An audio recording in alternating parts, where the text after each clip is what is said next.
యేసు నామంలో మీకు శుభములు సమృద్ధిగా కలుగునుగాక.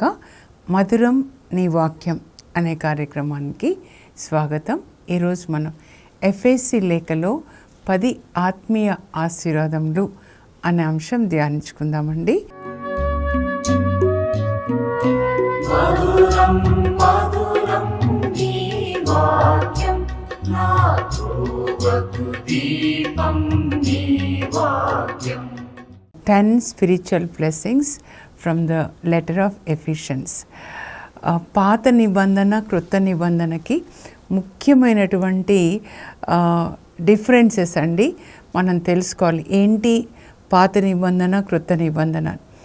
పాత నిబంధనలో దేవుడు వాగ్దానం చేసిన ఆశీర్వాదములన్నీ భూ సంబంధమైనవి, భూలోక సంబంధమైనవి. అక్కడ ఆయన 10 ఆజ్ఞలు ఇస్తారు తండ్రి దేవుడు నిర్గమ 20లో. మరి ఇవి మీరు పాటిస్తే ఈ ఆశీర్వాదాలని ద్వితీయోపదేశకాండ 28:1-14 మీరు నా ఆజ్ఞలు పాటిస్తే మీ పని దీవిస్తా, మీ పంట దీవిస్తా, మీ పొలాలు దీవిస్తా, మీరు ఒకరికి ఇచ్చేవాళ్ళుగా ఉంటారు, తీసుకునేవాళ్ళుగా ఉండరు, తలగా ఉంటారు, తోకగా ఉండరు, మీరు లోపలికి అడుగు పెడితే దీవిస్తారు. అన్నీ కూడా భూలోక సంబంధమైన ఆశీర్వాదాలే పాత నిబంధన. అందుకే దాన్ని యేసుక్రీస్తు వచ్చే వరకు ఒక బాలశిక్ష అంటాడు పౌలు గలతీ 3:24లో అన్నమాట. అయితే మరి నూతన నిబంధనలో ఆశీర్వాదములు ఏంటి అంటే ఆత్మ సంబంధమైనవండి. ఆ ఆత్మ సంబంధమైన 10 ఆశీర్వాదాలు ఇక్కడ పౌలు ఎఫెసీ లేఖలో రాస్తాడు. పౌలుని మొదటిసారి బంధించి రోమ్లో చెరసాల్లో ఉంచుతారండి. అయితే హౌస్ అరెస్ట్ అన్నమాట. అపోస్తుల కార్యాలు 28వ అధ్యాయంలో మనం చదివితే ఆయన హౌస్ అరెస్ట్ అంటే అద్దె ఇంట్లో ఉండడానికి అనుమతించబడతాడు ఒక రోమా సైనికుని కాపలాలో. అప్పుడు 2 సంవత్సరాలు ఉంటాడండి, క్రీస్తు శకం 60-62 వరకు. అలాగే ముగుస్తుందన్నమాట.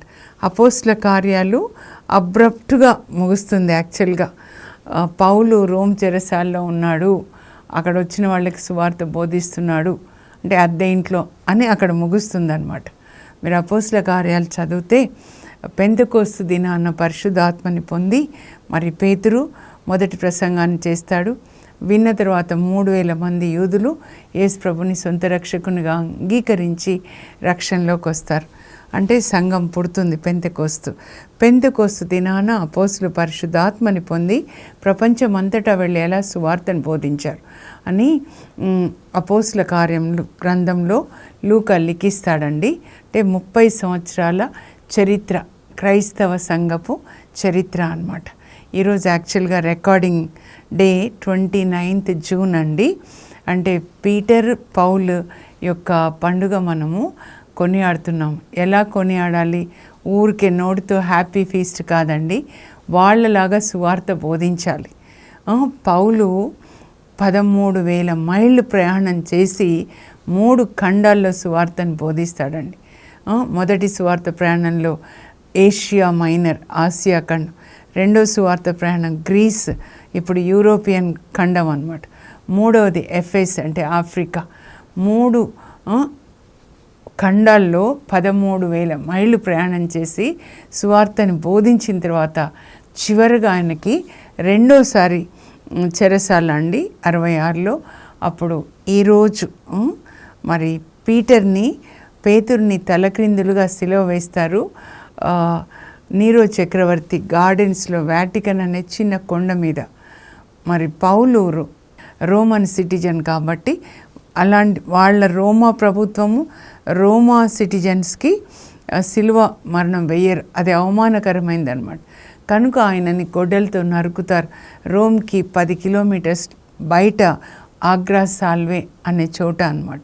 సో ఈరోజు వాళ్ళిద్దరిని జ్ఞాపకం చేసుకొని రోమ్ ఎందుకు అక్కడ సెయింట్ పీటర్స్ బాసిలికా చర్చి ఉందంటే ఆ వాటికన్ కొండ మీద ఆయన రక్తం చిందాడు. తను ఎవరికి బోధించాడో ఆ సంఘం అంతా ఆయనను సిలువ వేస్తుంటే అలాగే చూస్తున్నారంట. అప్పుడు అందరికీ చెప్తాడంట, ఇలాగే కదా క్రీస్తు మన కొరకు సిలువలో మరణించాడు. ఆయనను ప్రేమించడం అంటే మనం కూడా ఆయన కొరకు ప్రాణాలను ఇవ్వాలి. అంతగా మనల్ని ప్రేమించాడు. వాళ్ళ భార్య కూడా ప్రక్కన నిలబడితే అమ్మకు కూడా చెప్తాడండి, ఎలాంటి కష్టం వచ్చినా విశ్వాసాన్ని కోల్పోకండి అని. అందుకే మనం చూస్తాము 300 సంవత్సరాలు చర్చి చాలా స్ట్రాంగ్గా ఉంటుందండి. రోమా చక్రవర్తులు మరి ఈ పీటర్ టైంలోనే అనమాట క్రిస్టియన్స్ దొరికిన వాళ్ళందరినీ బంధించి కొలోసియం అనే స్టేడియం ఉంటుంది వాళ్ళకి. ఆ స్టేడియంలో వాళ్ళని నుంచోబెట్టి క్రిస్టియన్స్ని వాళ్ళ మీదకి సింహాలని వదిలేవాళ్ళంట. అప్పుడు వాళ్ళు ప్రభు కొరకు మరణిస్తున్నందుకు దేవుని స్తుతిస్తూ ప్రాణాలు అర్పించారంట. అది పాత నిబంధన ఏంటంటే దానియేలుని సింహాల బోన్లో దేవుడు కాపాడతారు. క్రొత్త నిబంధన ఏంటంటే యేసు ప్రభుని ప్రేమించడం అంటే ఆయన కొరకు ప్రాణాలు ఇవ్వడం అన్నమాట. కనీసం మనము వాళ్ళని గురించిన బైబిల్ గ్రంథం వాళ్ళ గురించి రాయబడింది, అదన్నా చదువుకొని మనం పాటించాలండి. ఇప్పుడు ఎఫెసీ లేఖలోనికి మనం వద్దాము. పౌలు రోమ్ చెరసాల్లో ఉన్నప్పుడు క్రీస్తకం 60 నుంచి 62 వరకు అనమాట. అది అద్దె ఇల్లు అనమాట. అప్పుడు 4 లేఖలు రాస్తాడండి. వాటిని చెరసాల లేఖలు అంటారు. ఆ 4లో ఎఫెసీ లేఖని అతి పరిశుద్ధ స్థలంతో పోలుస్తారు. అంటే అతి పరిశుద్ధ స్థలంలో కరుణాపీఠం మీద దేవుని యొక్క సన్నిధి, దేవుడు నివసిస్తారు కదా, దేవుడే ఆయన చేతులతో వ్రాయించినటువంటి లేఖ.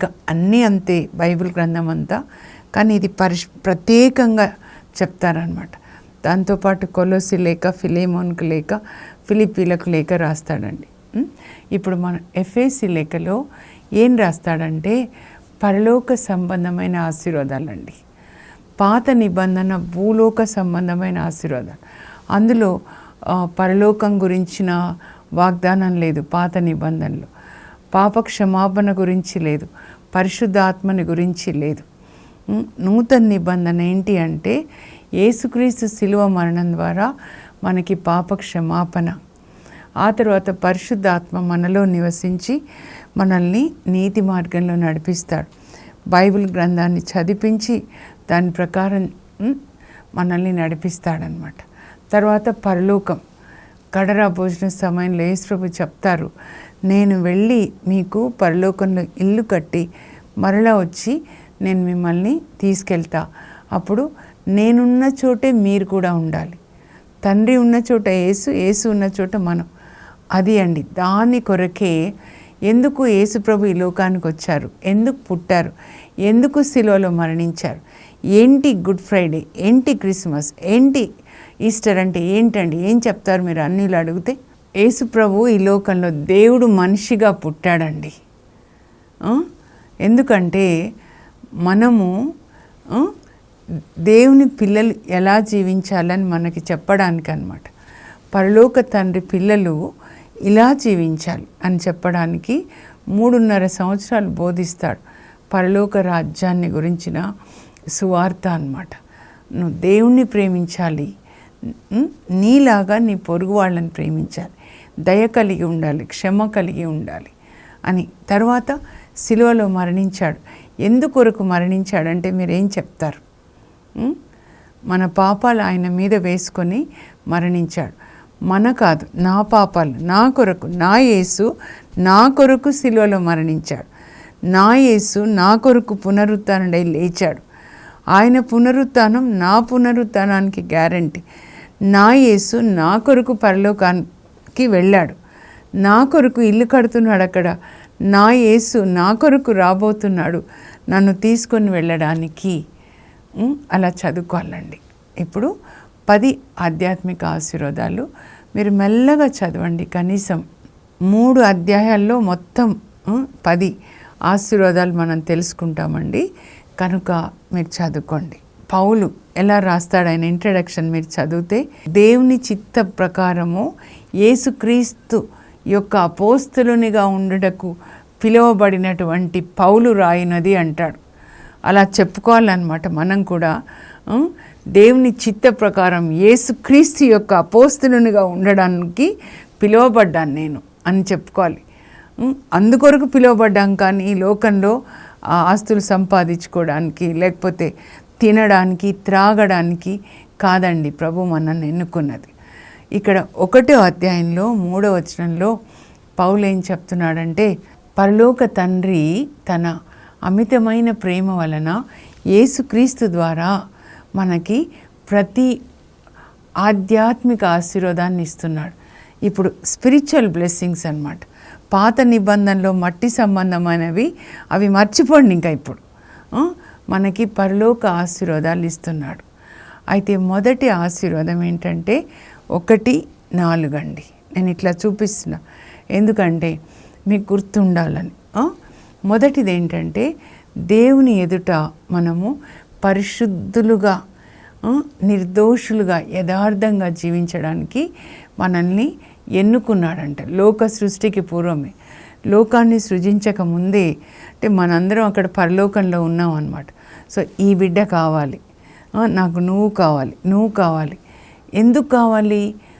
ఆయనలాగా పరిశుద్ధంగా జీవించడానికి, యేసు ప్రభుని పంపించి యేసు ప్రభులాగా జీవించడానికి అన్నమాట.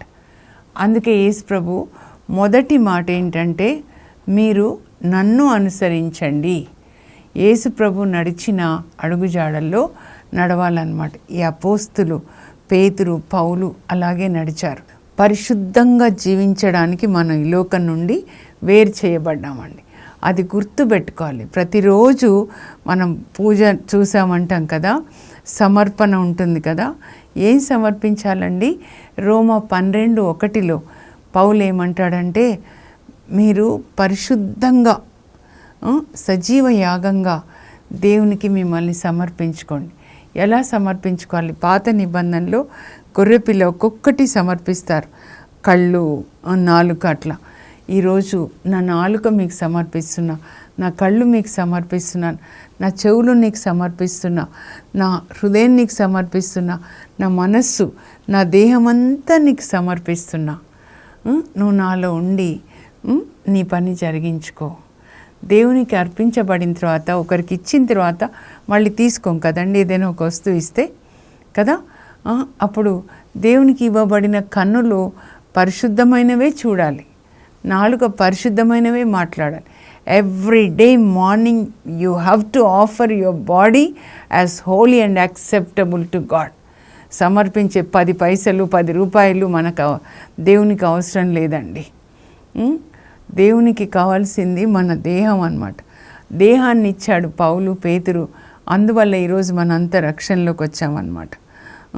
మరి మొదటిది ఏంటంటే పరిశుద్ధంగా ఉండడానికి పిలిచాడు. దేవుని చిత్తాన్ని గురించి పౌలు రాస్తాడండి. పౌలు లేఖలు చదవండి. మీ జీవితంలో మీ గమ్యం ఏంటి అంటే, బైబిల్లో మీరు చదవని మాట ఉండకూడదు. చదువుకోండి. సొంత భాషలో ఇప్పుడు మనకు ఉంది కదా. ఇంకా వివరణ ఇట్లా టీవీ ద్వారా చెప్తా ఉన్నారు అందరూ కదా, దైవజనులు. మీరంతా చదువుకోండి. మీకు తెలియని మాట ఉండకూడదు అనమాట. 1 తెస్సలోనికలో 4వ అధ్యాయంలో 3వ వచనం 4వ వచనం 7 అనమాట. పౌలు ఏమంటాడంటే, మీరు పరిశుద్ధంగా జీవించాలి, భోగవాంఛలకు దూరంగా ఉండాలని దేవుని చిత్తం. ఎక్కడెక్కడ దేవుని చిత్తం అనేది మీరన్నీ ఇప్పుడు రాసుకొనండి. పరిశుద్ధంగా జీవించాలి, భోగవాంఛలకి, జారత్వానికి దూరంగా ఉండాలని దేవుని యొక్క చిత్తం అంట. మీ శరీరాన్ని పరిశుద్ధంగా, గౌరవనీయంగా ఎలా కాపాడుకోవాలో మీకు తెలియాలి. అది దేవుని చిత్తం. అపరిశుద్ధంగా జీవించాలని దేవుడు మనల్ని ఎన్నుకోలేదండి. మేము బ్యాప్టిజం తీసుకున్నాము, మేము చర్చికి వెళ్తున్నాము, అది కాదు. వేల మందిలో మీరున్న దేవుని యొక్క పరిశుద్ధత వేల మంది అనుభవించాలి ప్రతి విషయంలో అన్నమాట. ఇది మొదటి ఆశీర్వాదం. అందుకే లేవియకాండం 19వ అధ్యాయం కూడా మీరు చదువుకోండి. 1 నుంచి 19-20 వచనాలండి. చాలా బాగుంటుంది. లేవియకాండం అంటే అర్థం ఏంటంటే వయిక్రా. హీబ్రూ భాషలో ఒరిజినల్గా రాసిన భాషలో వయిక్రా ఆ గ్రంథం పేరు. అంటే call for holiness. You are called for holiness. నీకు నువ్వు చెప్పుకోవాలి, నిన్ను దేవుడు ఎన్నుకున్నారు. ఎందుకంటే పరిశుద్ధంగా ఉండడానికి. పరిశుద్ధంగా ఉండడానికి నిన్ను ఎన్నుకున్నారు, ఇంకొక దాని కొరకు కాదు. బురదలో పంకజం తామర ఎట్లా పరిశుద్ధంగా ఉంటుంది, బురద అంతా మురికి కంపు, కానీ ఈ పంకజం తామర ఎలా ఉంటుంది, నువ్వు అలా ఉండి బురదలాగా నువ్వు మారడం కాదు, నీలాగా వాళ్ళు మారాలన్నమాట. అందుకోసం పిలిచారు. అదే పేతురు మళ్ళా రాస్తాడు, లేవియకాండం 19:2, పేతురు లేఖలు. మీరు 4 సువార్తల తర్వాత పేతురు లేఖలు చదవాలండి. అపోస్తుల లేఖలు ఉంటాయి, తర్వాత పౌలు లేఖలు. 1 పేతురు 1:15 పేతురు ఏం రాస్తాడంటే, మీ దేవుడు పరిశుద్ధుడైనట్లే మీరును పరిశుద్ధులై ఉండండి. మీ ప్రవర్తన యందు, మీ ఆలోచనలలో పరిశుద్ధత, మీ కోరికలు పరిశుద్ధంగా. ఇది మొదటిది మీ దేవుడు పరిశుద్ధుడైనట్లే మీరును పరిశుద్ధులై ఉండాలి. లోకమంతా పాపం, బురద, మలినమైన చూడాలి, మలినం మాట్లాడాలి, వినాలి. కానీ మనం వేరు చేయబడ్డాం. దేవుణ్ణి చూడాలి, దేవుని వాక్యం చూడాలి. సొంతగా పరిశుద్ధంగా ఎవరు ఉండలేరండి. పరిశుద్ధ వాక్యం మనల్ని పరిశుద్ధపరుస్తుంది. పరిశుద్ధాత్మ ఈ వాక్యం అనే నీళ్లతో మనల్ని కడిగి పరిశుద్ధపరుస్తాడు. యేసు రక్తంతో కడిగి పరిశుద్ధపరుస్తాడు. పరిశుద్ధాత్మ అగ్నిలో మనలో ఉన్న మాలిన్యాన్ని కడిగి పరిశుద్ధపరుస్తాడు అన్నమాట. ఇది మొదటి ఆశీర్వాదం. అంటే చాలా డబ్బులు ఉండడం ఆశీర్వాదం అనుకోకండి. It's a testing. It's not a blessing. Having money is not a blessing at all. ఆ ధనం వల్లనే ధనికుడు నరకానికి వెళ్తాడు. ఆ ధనం వల్లనే సొలొమోన్ రాజు దేవాలయాన్ని కట్టిస్తాడు, కానీ నరకానికి వెళ్తాడు. ఆయన కదా హృదయాన్ని స్త్రీలకు అప్పగిస్తాడు, అధికారము, కీర్తి, ప్రతిష్టలు. కానీ మరియ తల్లి ఏ దేవాలయాన్ని కట్టించలేదండి. అది పాత నిబంధన. నూతన నిబంధన, నీ దేహం దేవునికి ఆలయంగా మార్చు. అప్పుడు నీ ద్వారా అనేక మందిని దేవుడు నీలో నివసిస్తూ అనేక మందిని రక్షణలోకి నడిపిస్తాడు. మరియ తల్లి, పేతురు, పౌలు అందరూ అపోస్తులు, పునీతులు అన్నమాట. పునీతులు మీరే కావాలండి. ఆ పేతుర్ని చూడు, పౌల్ని చూడు కాదు, నన్ను చూడండి అని చెప్పండి. మీరు నాలాగా ఉండండి అని చెప్పండి. వాళ్ళ పండగ కాదు, మీ పండగ చేయాలి, అలా జీవించాలన్నమాట. సో రెండవ ఆశీర్వాదం ఏంటంటే పాప క్షమాపణ అండి. ఎఫెసీ 1:7 నేను చదువుతాను, మీకు స్క్రీన్ మీద చూసి రాసుకొనండి. రెండవది, యేసుక్రీస్తు శిలువ మరణం ద్వారా మనకి పాప విమోచన, మన పాపములు క్షమించబడ్డాయి. గుడ్ ఫ్రైడే అంటే ఏంటి?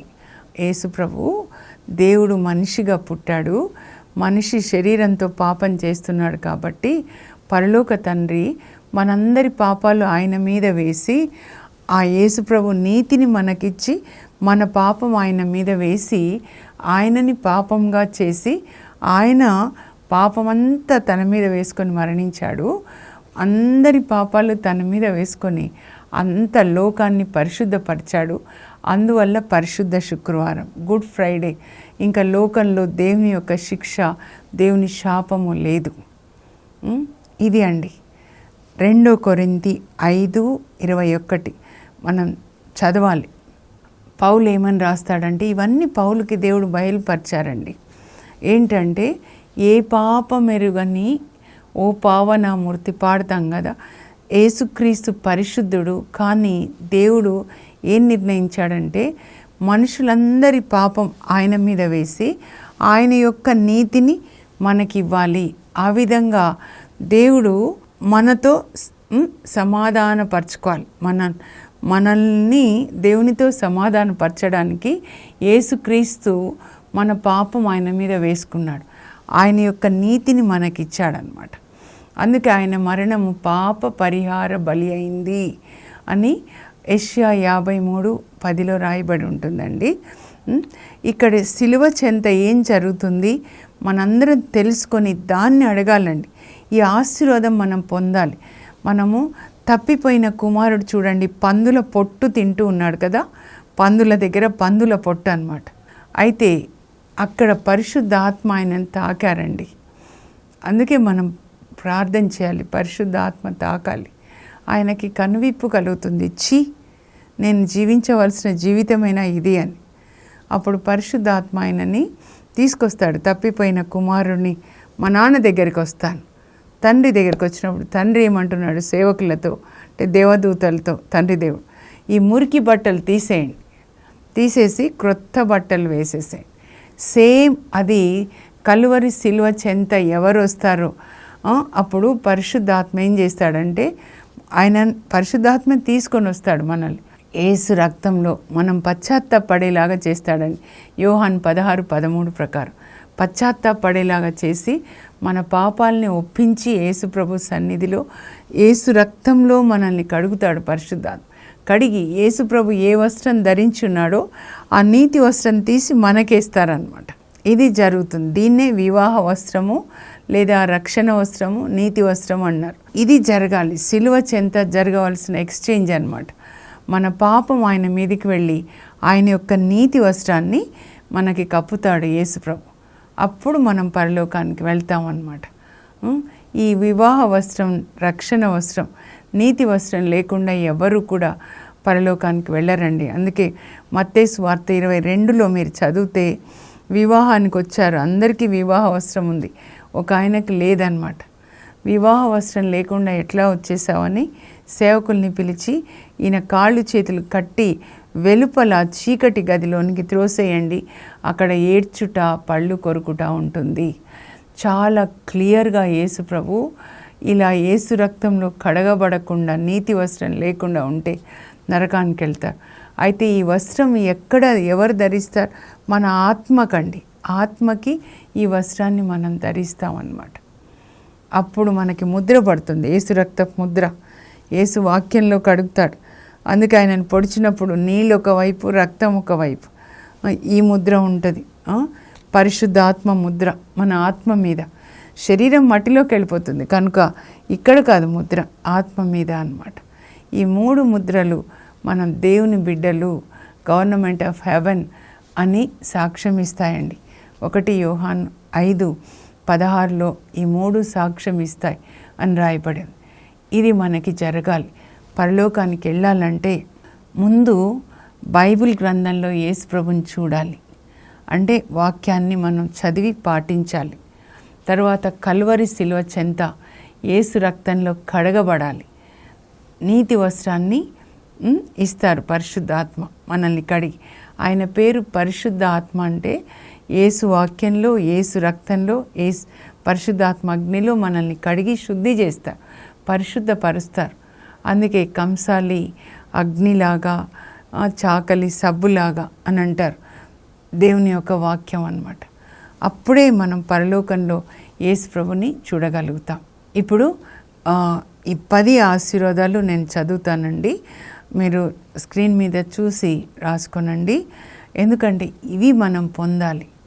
ఇంకా మట్టి పాత నిబంధన హెబ్రీ 8:10-13 వరకు చదివితే అక్కడ నూతన నిబంధనలో ఆశీర్వాదాలని రాస్తాడు పౌలు. లేఖల్లో చాలా ఒక్కొక్కటి ఒక్కొక్క వజ్రం అండి, అట్లా ఏరుకోవాలన్నమాట. అక్కడ రాస్తాడు ఆయన 3 ఆశీర్వాదాలు. కింద నుంచి చూస్తే 12 పాప క్షమాపణ యేసుక్రీస్తు ద్వారా, శిలువ మరణం ద్వారా. ఆ తర్వాత పరిశుద్ధాత్మ మనలో నివసిస్తూ మనల్ని బైబిల్ చదివించి నీతి మార్గంలో నడిపిస్తాడు. ఆ తర్వాత ఏంటంటే ఆయన మనలో, మన హృదయంలో, మనస్సులో దేవుని వాక్యాలన్నీ రాస్తాడనమాట. కనుక ఇంకెవరు బోధించే అవసరం లేదు. పాత నిబంధనలో వాళ్ళు బోధించారు, ధర్మశాస్త్ర బోధకులు కదా, కానీ పరిశుద్ధాత్మ లోపల లేడు కాబట్టి వాళ్ళు పాటించలేకపోయారు శరీరంతో. క్రొత్త నిబంధన ఏంటంటే పరిశుద్ధాత్మ మనలో నివసించి ఇవన్నీ రాసి వీటిని పాటించే శక్తిని ఇస్తారండి. చదువుతాను, దయచేసి రాసుకోనండి. ఎఫెసీ లేఖలో 10 ఆత్మీయ ఆశీర్వాదములు. క్రీస్తునందు మనము పరిశుద్ధులుగా ఉండుటకు ఎన్నుకొనబడితిమి. క్రీస్తునందు మనం క్షమించబడితిమి. క్రీస్తునందు మనం ఐక్యపరచబడితిమి. క్రీస్తునందు మనము మహిమపరచబడితిమి. క్రీస్తునందు మనం ముద్రించబడితిమి. క్రీస్తునందు మనం బ్రతికించబడితిమి. క్రీస్తునందు మనం పరలోకమున కూర్చుండబెట్టబడితిమి. క్రీస్తునందు యూదులు అన్యులు ఏకం చేయబడిరి. క్రీస్తునందు మనకు దైవ జ్ఞానం ఒసగబడినది. క్రీస్తునందు మన అంతరంగ పురుషుడు బలపరచబడ్డాడు. ఇప్పుడు ప్రార్థన చేసుకుందాం. పరలోకపు మా తండ్రి, మీ పరిశుద్ధ నామమునకు స్తోత్రం కలుగునుగాక. ప్రభా అన్ని మంచి కానుకలు పరలోకం నుంచి వస్తాయని ఆయన యాకోబు 1:17 రాయబడింది. మీరు లోకానికి ఇచ్చిన మంచి కానుక యేసు ప్రభువే కదా ప్రభా. యేసయ్య, మీరు పరలోక తండ్రి బిడ్డలు ఎలా జీవించాలని మాకు 3.5 సంవత్సరాలు బోధించారు. ఎలా జీవిస్తే పరలోకానికి వస్తామని మీరు బోధించింది చదవడానికి మా ఆత్మీయ కన్నులు తెరవండి. పరిశుద్ధ ఆత్మదేవ, మీరు మా ఆత్మని, చచ్చిన స్థితిలో ఉన్న ఆత్మని గర్భం ధరించి ఆత్మని కనండి. మాకు తిరిగి జన్మించడానికి కృప దయచేయండి. మేము బైబిల్ చదువుకొని దాన్ని పాటించడానికి మాకు శక్తిని దయచేయండి. యేసు పరిశుద్ధ నామంలో అడుగుచున్నాం తండ్రి, ఆమెన్. అసలైన ఆశీర్వాదం పరిశుద్ధాత్మని పొంది బైబిల్ చదివి దాన్ని పాటించడము, ఆ తర్వాత ప్రకటించడం. పౌలు, పేతురులాగా. God bless you. Have a blessed day.